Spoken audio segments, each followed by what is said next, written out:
বাস কিংবা গাড়ি নয়, মদ্যপ অবস্থায় চালাচ্ছিলেন ট্রেন। তারপর হাতে নাতে পাকড়াও দুই চালক। ট্রেন থামিয়ে নামানো হলো অভিযুক্তদের। প্রায় 1.5 ঘন্টা আউটডোরে দাঁড়িয়ে রইল হাওড়া জয়নগর প্যাসেঞ্জার ট্রেন। পরে অন্য চালক দিয়ে চালানো হলো ট্রেন। চাঞ্চল্য বীরভূমের রামপুরহাট স্টেশনে। সাম্প্রতিককালে ওড়িশার রেল দুর্ঘটনায় তোলপাড় হয়েছিল দেশ। যে শব্দটি সবথেকে বেশি চর্চায় এসেছিল তা হলো হিউম্যান এরর। এবার এই রাজ্যেই চরমতম হিউম্যান এররের অভিযোগ উঠল। ট্রেন চালকের বিরুদ্ধে মদ্যপান করে ট্রেন চালানোর অভিযোগ। এমনকি তাকে ট্রেন থেকে নামিয়ে দেয়া হলো। তার সঙ্গীর বিরুদ্ধেও মত্ত অবস্থায় থাকার অভিযোগ উঠল। পরে অন্য চালক দিয়ে চালানো হলো ট্রেন।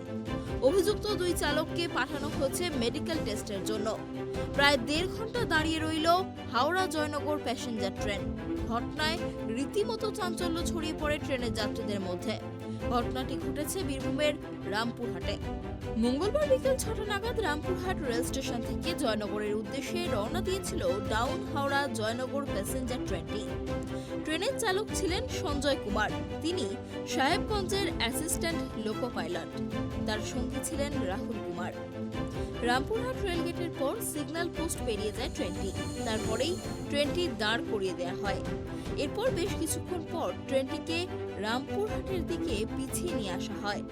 তাতে ট্রেনের যাত্রীদের মধ্যে চাঞ্চল্য ছড়িয়ে পড়ে। ট্রেনের যাত্রীদের একাংশের দাবি, ওই দুই চালক মদ্যপ অবস্থায় ট্রেন চালাচ্ছিলেন, আর তাতেই এই বিপত্তি। 6টার দিকে এই জয়নগর প্যাসেঞ্জার রামপুরহাটে ঢুকলো। আমরা যথারীতি জয়নগর প্যাসেঞ্জারে ওঠার পরে কিছুক্ষণ পরেই এখানে এসে দাঁড়িয়ে যাই। দাঁড়িয়ে যাওয়ার পরে 3-4 মিনিট পরেই 10 মিনিট পরে ব্যাক করতে শুরু করে এবং প্রায় 100 ফুট মতো ব্যাক করে ট্রেনটা। এরপরে তখন থেকে দাঁড়িয়ে আছে। আমরা বিভিন্নভাবে খোঁজ খবর নেওয়ার চেষ্টা করছি যে কি হচ্ছে।